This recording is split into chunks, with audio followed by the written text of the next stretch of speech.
TV, c'est la chaîne providentielle.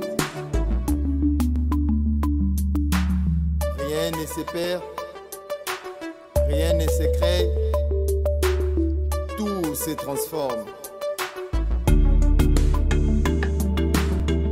Abonnez-vous massivement sur votre chaîne. Abonnez-vous massivement sur votre chaîne. Bonjour Mbote et bienvenue à la chaîne 13 Pro TV. Donc pour la présentation Collabols, encore une fois un grand merci à tous qui nous suivent en ces moments et aussi de vous abonner massivement à la chaîne 13 Pro TV. Aujourd'hui nous sommes dans la commune de Lumete, donc Toye Ponako Solo la NAP, invité Nabiso précisément dans la ville à Kinshasa. Il s'agit bel et bien de Maître Loulou Dilumutu, Maître Loulou Dilumutu, Congolais de père et de mère et secrétaire national de la jeunesse, responsable avocat à la cour. Il y a des solennels par rapport à la situation politique actuelle de Mboka Nabiso. Et tant que Moko Péa, Congomani, APCMP, Makanisinae pour Mboka Nae. Ensemble avec vous, découvrons l'invité du jour. Maître Loulou, bonjour. Bonjour. Maître Loulou, tu es comme on a eu tout mec un peu sur la Makango Misatu. Ils ont dérangé un peu les Congolais, mais que tu des alliés. Premièrement, Torobandana a sorti un gouvernement à Samalukonde, et puis l'affaire ouvre-feu, et Makambu ya coronavirus, pandémie, et Vandissi Batou, presque 1 an et demi. L'inquiétude des Congolais de partout, Bazali, toujours s'inquiéter par rapport à la mesure prise dans le gouvernement Nabiso. Maître Luto Bandana, nous a sorti un gouvernement au Samalukonde. Dengue Bima, qui est le Robatou Bazela, qui, moi, vie n'a eu. Bon, différence dans les mokoka qui ou meli makasi ko la gouvernement so ou mela raté avant que bima. To moni ayi donc alu kamba ça là 9 mois avant bima et to moni ayi ça liga 2 mois. Donc moins de 2 mois, c'est déjà à féliciter, mais il reste à faire parce que le gouvernement ils en a ba phase. To benga ba phase neti phase ya liboso ezali composition, phase ya mi balé ezali organisation et phase ya mi ça tu yali fonctionnement ya gouvernement. Donc c'est la deuxième phase, la troisième phase. Organisation na fonctionnement. Parce que na katia organisation na fonctionnement, il peut qu'on renvoyer biso na ordonnance ou ordonnance portant organisation et fonctionnement du gouvernement et par rapport où il y a existé entre province et gouvernement central. Il y a un défini ça et ça les liens exécutifs. Donc place de stabilité ezali place to koyeba ke gouvernement osala malamu na kati ya organisation na fonctionnement na bango. Composition ça peut toujours poser des problèmes à forme kingandi bazate mais ce qui est important 80 millions de Congolais toza na kati ya gouvernement c'est impossible bakopona mais il faut que les critères soient quand même bien définis. Il faut représenter et tenir compte de la représentativité nationale. Nayoka qui passe koyoka qui province mokozangi bosona qui province wana ou bien batia qui muto bakanita qui province wana za muta province wana ti place des premières lignes ya ngwana.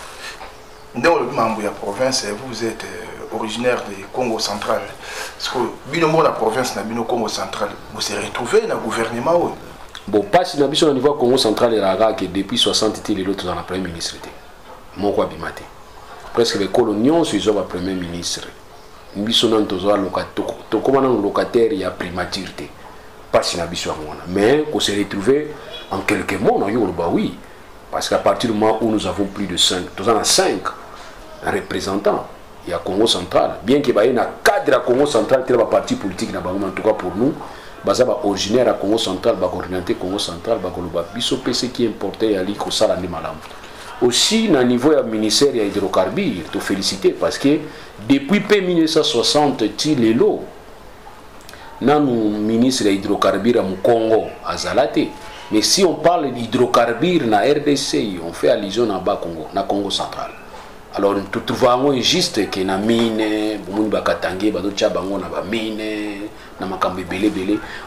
c'est comme si ils avaient bisoté tout fan de la bango kuna bango de bakolo bisika ils allaient peu bien dit alors la frustration de Singarande ba ko revoir ango parce que c'est ce qui a fait même que to voter moké beau-frère na biso beau-frère na biso nani Kabila za beau-frère na biso par rapport à la première dame donc to voter qui moké pour na yango pour ça tenir compte de il y a moins représentativité wana et puis Congo central comme ils ont des greniers à Kinshasa à chaque fois qu'ils chassent ça besoin ça la dépense batala à Congo central biso mon Congo central et ils ont ça la misate ba revendication na biso mutazo qui passe alors c'est là qui net moi frustration mon cœur frustration c'est là qui relation à biso na beau frère à sous bien na élection et moni na niveau statistique Congo central et voter makasi beau frère alors yoza beau frère qui ba faut tenir faut corriger parce que beau frère na biso de sanctionner.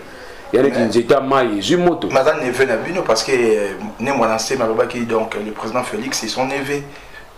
Ah ouais, ils ont engagé mon ancien. Mais nous avons un beau frère, il y a un lien Zali, président Kalabala comme de Konabiso. Il y a un autre lobby qui n'a de Konabiso. Batena qui compte tout la revendication à Congo central. Parce que Congo central c'est une province où ils allaient impacter ma casse dans le budget national. Alors dans le cadre il y a proportionnalité, nous donnons, vous nous donnez. Quand vous ne nous donnez pas, eh bien, écoutez, comme un peu moi, indifférent. Maintenant, les gens qui vous regardent à ce moment, vous traitez une chose tribale parce qu'on dit toujours je m'assume. Je m'assume. Congo central. La ligne n'a s'assumé comme tel. Gouvernement congolais, donc parce que c'est les bélés. La ligne n'a s'assumé comme tel. Jésus-Christ de Nazareth. Jésus-Christ de Nazareth. Maître Loulou du Lumontou de Congo central, voilà. Je m'assume comme tel. Le tribalisme, il a une réalité sociologique. Mais c'est le parce que tribalisme na cadre de sentiment ya ko inabaninga kopé importance na tribu na yo koleka. Mais ce qui ngai faut nazo droit par rapport à tribu nanga et qui nazo zo ngote et qui na réclamer bo benga être tribaliste tel. Ya mo na net na niveau ya Katanga baza na bongo na bango kaba de Katanga bazo loba que non faut tenir peu compte ya impact ya mutu. Ya apport à mutu. Vous comprenez? Biso le otobo ezali injustice. Quand mon Congo a réclamé droit na comme tribalisme. Mais tant que ça la injustice, vous avez dit ça l'injustice. Là nazo beli comme mabete. Na lobi que merci mingi ba ko corriger. Et ça correction. Par correction on se retrouve ba Congo baza na kati to sepeli. So tele ba institution nyonso ba animateur ba institution mu Congo la idée. Et binomo peka ba Congo yango ba kosa o ba te ba makamba ki très bimaka na kati oyo ba kateki oyo ba biso ke Jida zalaki noko ya Yesu. Ndenge na yokaka. Donc mutu ko trahir wa za musika te. Wana za problème te.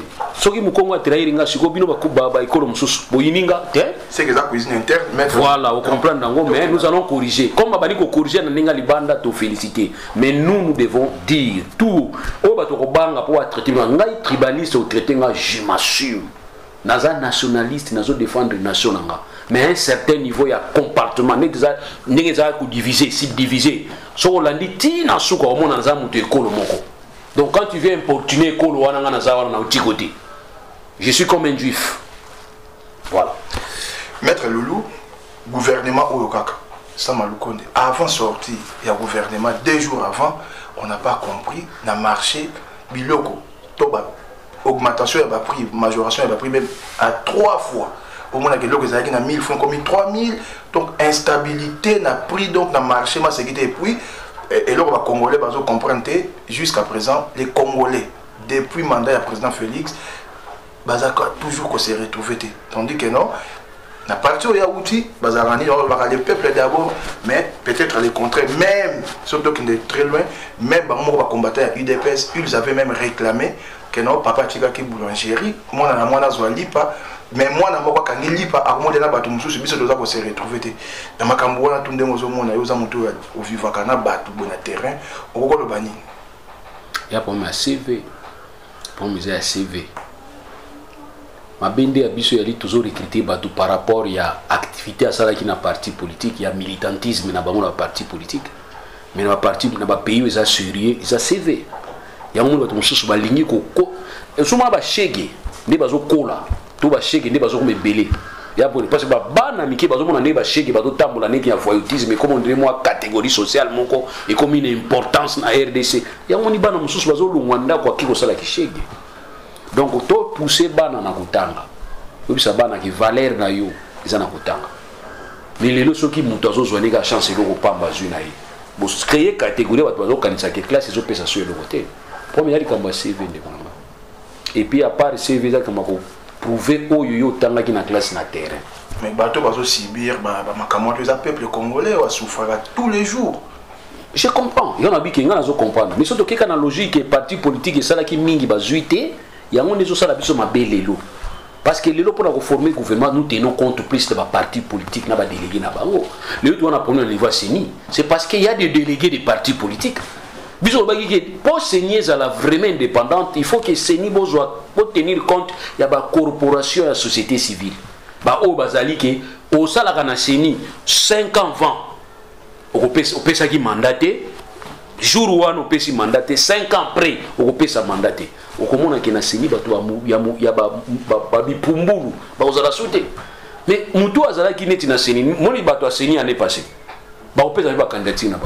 J'ai même appris que nous sommes CENI, basi n'a pas pu s'y candidature. Oui, même les neveux, les enfants, voilà. Alors il faut interdire en gros. Donc ça veut dire à un certain moment, Moutou Azala n'a CENI, il faut écarter un jeu politique, dans la course. Il y a un poste électif, vous écartez même 10 ans. La question de ce n'est pas tout le monde qui est membre du parti politique, qui est membre du gouvernement. Non. C'est qu'on peut un CV, non? Bagage. On peut envoyer que les meilleurs autres en haut. Mais est-ce que nous avons les meilleurs? Ceux qui sont les meilleurs, c'est prévaloir. On ne peut pas seulement, surtout aux 80 millions de ministres. Non. Pas pour ces belés à responsabilité. Donc, boulangerie, surtout à boulangerie. Les papa tiga boulangerie, papa tiga boulangerie.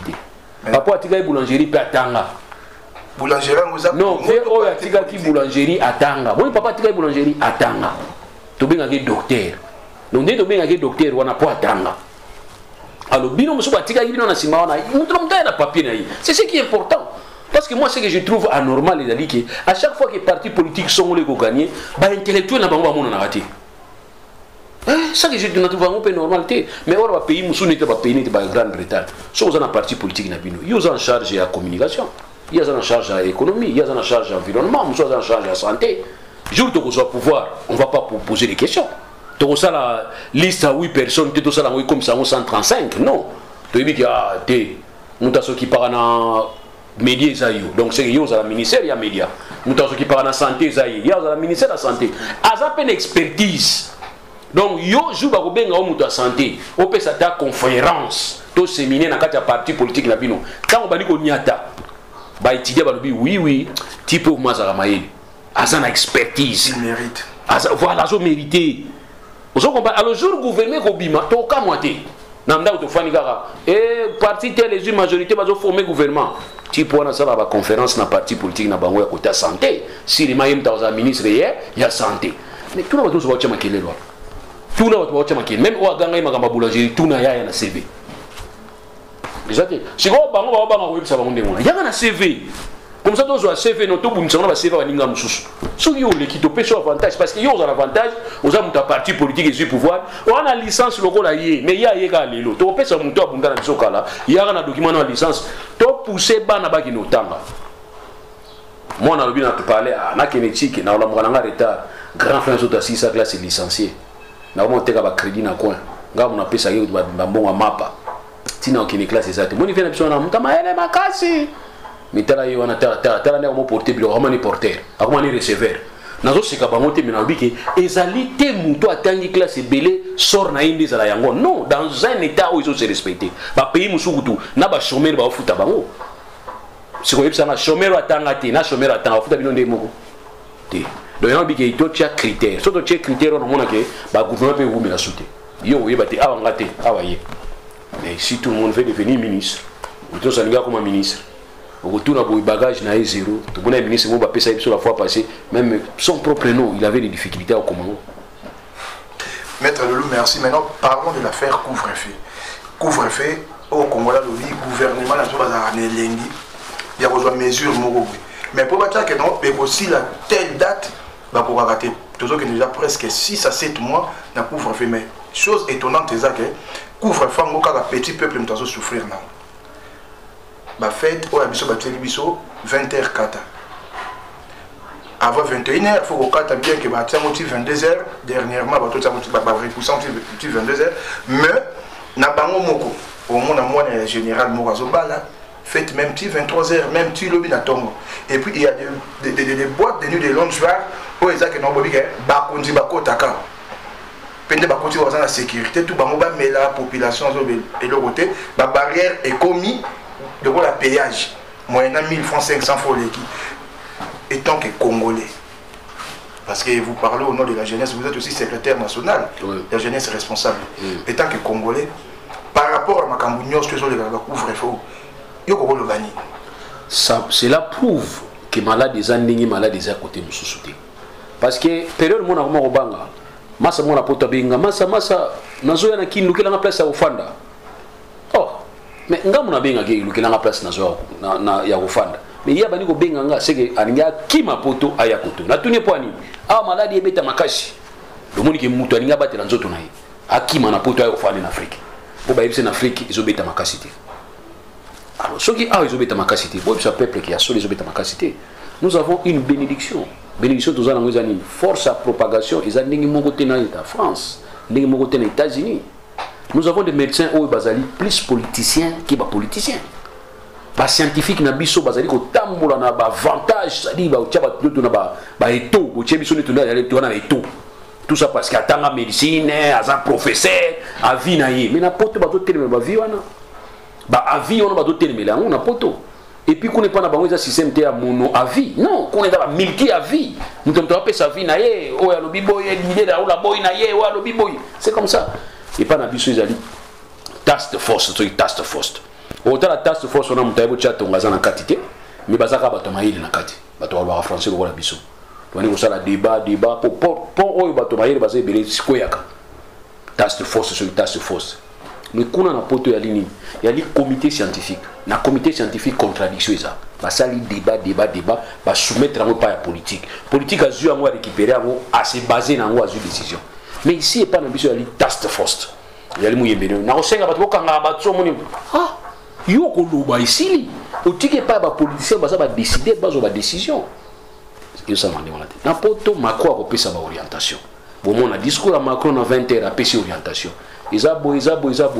Premier ministre a yambiamo. À qui on a parlement. À qui on soumettre les parlementaires. C'est ce qu'on appelle la vérification. Mais pas une vérification exacte. Des mesures prises, des mesures exceptionnelles. Mais il y a aussi des règles exceptionnelles à appliquer. Dans le cadre de la couvre-feu. C'est une mesure exceptionnelle. Et cette mesure ne peut pas être permanente. Il faut être temporelle. Et espace. Espacio-temporel. C'est-à-dire, il faut avoir un espace. Et puis il faut avoir un temps. Les lois ne couvre-feu à 22h et sur 4h du matin. Côté moussou couvre-feu, c'est-à-dire, il y a un espace. Il faut qu'il y ait une démarche espacio-temporelle. C'est-à-dire, espace. Nathan. Il y a un pote côté moussou orange, côté moussou vert, côté moussou rouge. Mais ça, en France. Les mesures sont appliquées, exemple, dans Marseille. Même si la même mesure va appliquer dans Paris. Pour non, Paris, force et la propagation est réduite. Tout le monde qui a malade, il a vraiment un degré, il y a C. Alors, tout le monde a orange. Tout le monde côté de ceux qui a Lille, qui n'a pas de orange. Non, tout le monde côté à Corse, qui n'a pas de rouge, parce que qui a malade, il a tout, il a ma casse. Bazo ça, on a un cadre statistique. Et pas dans le bisu, il y a un couvre-feu. La Damasque, Bangoumo Baola Tamouti. Ça c'est qui rit. Fête, bazo fêter Bangoumoko. Si on a tenu malade à Bisso, et puis ça m'a na Boutou, na Boutou. Na Mou et puis ça m'a rappelé. Ngai Moko na Kei, na Moni Makameliki na Kamba. Il y avait des gens sans masque. Na Moni Batou épée. Ah non, centenaire. Il y a un Kamba. J'ai vu beaucoup de gens Batou ébélé. Ébélé. Masque, ils ont mis la tamate. Na le biga ngamo na mutema nanga. Ah! Congo central. Toko atteindre mususu Italie. Na ndenge na muni bato sangani boy. Zo nzamba bateli. Congo central totu na tobo lelo na landi lelo. Batangi Congo central malade ezate. Donc ça dit malade ezate c'est que ba nouveau cas ezate. Ba nouveau cas na Congo central ezate. Mais na moni ne bato sangana ki wana. Mon frère, maladie soke ezate. Soke ça tant to zaki ne Ebola. To sai ko gérer Ebola na biso. Est-ce que va ki Rwanda ezo Ebola na biso? Nzoka ngana mutema na mabe fallait to zo Rwanda to tija monta ma Ebola. To sali bango transfert Ebola, pas genre ba Ebola kuna. Mais moni Rwanda ezo Ebola te, Burundi ezo Ebola te, Tanzanie ezo Ebola te, Ouganda ezo Ebola te parce que nous avons fait une politique ya ko protéger bato na biso. Soto wika ka Ebola la ki autoyer, to sécuriser place wana, to désinfecter, to traiter bato maladie yango. Ndenge moko na virus oya Covid. Et ça pendant mon a virus à sida. To banga ki makasi aujourd'hui on vit avec ça. Le lot fois na mutu pas na sida. Bola limbe tout moko boli sani moko. Hier c'était impossible. Nengi moko na Covid. Covid a tout ça nango. Ils a forme mususu tout ça. Quand on parle de forme à Covid, bah on a Afrique du Sud, bah on a Italie, bah Brésil. Yogi le France a kangi frontière na a kati ba vol na Brésil. Parce que bah ju forme mususu maladie ya Covid na ya Brésil ya makasi. On se comprend. Ça dit il y a pas forme, mais forme toi on a Congo mutako sabinote, la forme faible. Forme faible. Alors la forme faible wana gouvernement to l'état okobo ma économie na hote pour la mindele non.